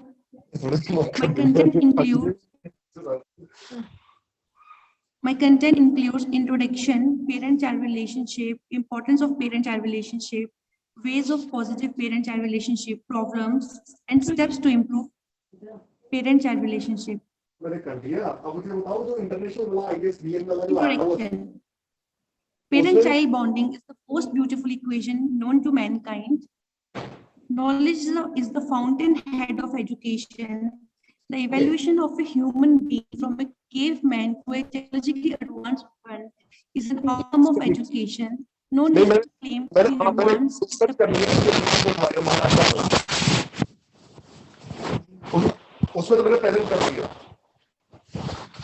No nation claims to be advanced if the people are not educated. Education is truly a gateway to knowledge. For a child to get to know the world and understand nature, one has to take the journey of education. Education means imparting of knowledge. A child starts learning right from its birth and keeps on learning until the end of his life. The role of a parent begins right from the birth of a child. A child's brain is like a raw mud that can be shaped into anything, and parental influence is a major factor in developing the personality of a child. It is a parent-child relationship that has a marked influence on the academic performance of a child. Now moving on to the next slide, that is parent-child relationship. Parents do everything to raise their kids, which includes trying to learn various methods to nurture the skill of a child and hone their talents. Upbringing of a child is directly related to the success of a child. The healthier the relationship, the enhanced the upbringing can be. A parent shares a bond with the child, and this connection between a parent and a child is known as a parent-child relationship. A parent-child relationship fosters physical, mental, emotional, and social maturity of the child. It is an exceptional bond that every parent and child experiences and enjoys. This association forms the basis for the development of personality of the child, academic success, choices, and the behavior. There are two fundamental dynamics involved in the parent-child relationship. One is associated with the emotional and communication process involved between the parents and the child and is known as affective dynamics. And the other one is known as investment dynamics, which involves the care given by the parents to the child in the form of food, home, information, and safety. The two dynamics, although appear to be unique, but in reality are complementary to each other. Now, importance of parent-child relationship. It is a well-known fact that loving children are created by loving parents. A child is dependent on the parents right from the beginning, and the initial years are quite important in this regard. There are many positive benefits of a strong child relationship, which can be enumerated as under: a child's emotional development, mental ability, and linguistic advancement is dependent on the positive parent-child relationship. Second one is strong parent-child relationship are beneficial in regulating the emotions under stress or in difficult situations. Third one is a kid who has secured parental relationship gains knowledge of strong problem-solving skills. Next one is a secure parent-child relationship also helps to promote the child reasoning, thinking, and conscious intellectual development. Confident social behavior of children can also be attributed to the strong parent-child relationship. Next is healthy parent-child relationship and timely intervention in the child's routine life lays the basis for improved social and academic skills. Healthy social, emotional, and motivational development of a child can also be accredited to the positive parent-child relationship. Now, ways of positive parent-child relationship. One cannot expect that one parenting style can fit to all. When it comes to parenting, we modify and adapt as a youngsters grow. There are many ways to develop a parent-child relationship, which can be as follows. First one is affectionate communication. It is important to be warm in expression, smile, keep an eye contact, and encourage interactions. Second is create rules in relation. A vital thing to do is to structure and guide children for the future and to tell children about expectations of parents. Next is understanding needs of a child. The feelings of a child are to be acknowledged. It is important to show them that parents understand their feelings, emotions, and need to be reassured that parents are simply there to help them whenever they need them. Next is support by solving their problems. A parent should stand as a guide and help children to solve their problems. It is essential to be an honest model and show them the way to behave in the course of action. Now, moving on to next slide, that is problems of parent-child relationship.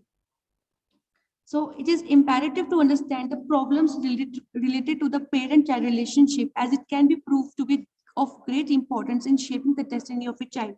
First is discord in the family, lack of discipline and deficient structure in the family about child nurturing, strict control of parents that is too rigid, Third one is separation or divorce of parents. Commotion in parenting is the one of the most important factors in causing negative effects on a child.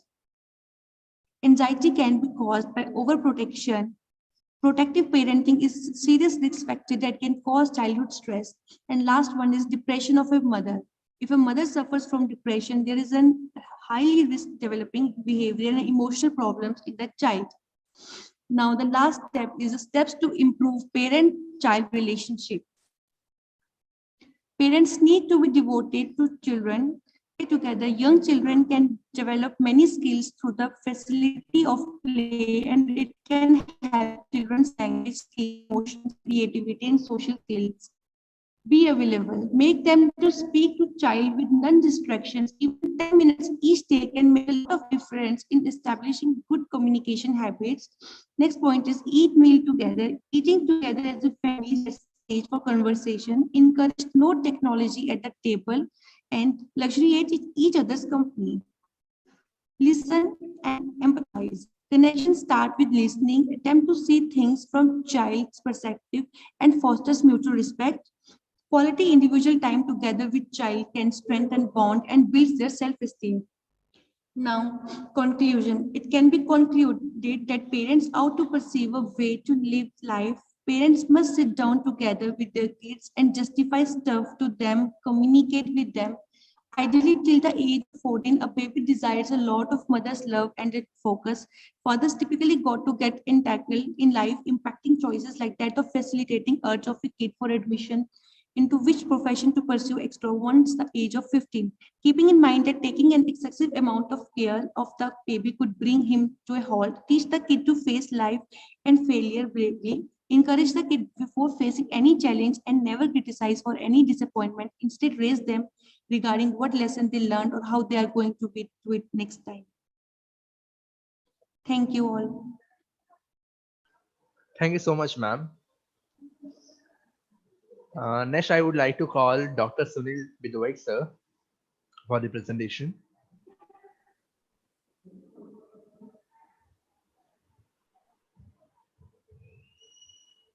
Ma'am, you can stop your presentation. Yeah, Sunil, sir, are you ready, sir?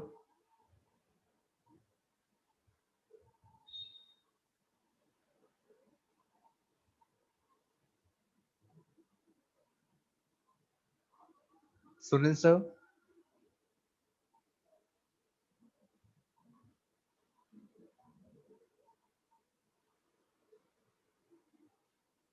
Sunil, sir, am I audible to you? Hello, sir. Yes, Hi. sir. Okay. WhatsApp. Dr. Sunil Bidwai, sir, are you able to hear me?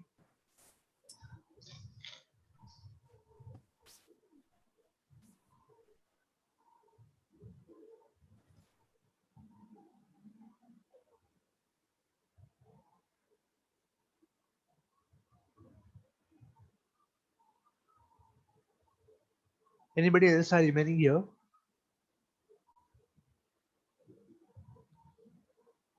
Anybody else are remaining to present their presentation?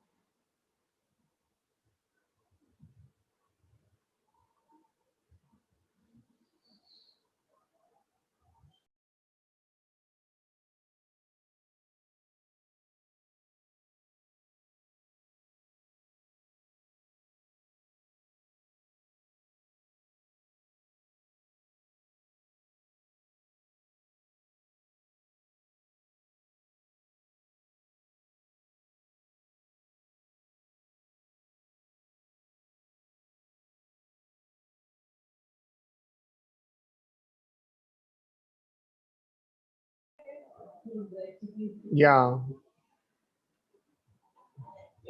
we had sent you the presentation certificate on your mail ID. You must have received. You can easily check it on. And those participants whose payment are still pending for the publication, please do it. Vaishali ma'am, you are here. Yes, sir. And you can give formal vote of thanks. And tell your Yes. teachers also to kindly pay immediately by today itself.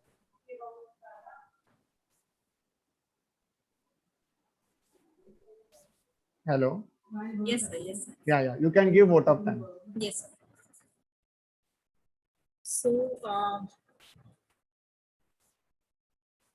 at the end, I would like to give my sincerest gratitude towards the insight that the researchers gave on the various areas of today's theme, that is Atmanirbhar Bharat, a new normal to a new future. I also would like to thank in charge principals and management of Reena Mehta College of Arts, Science, Commerce and Management Studies and B.L. Amlani College of Commerce and Economics for being constant support in all our endeavors. Thank you so much, everyone. And we would like to end our today's conference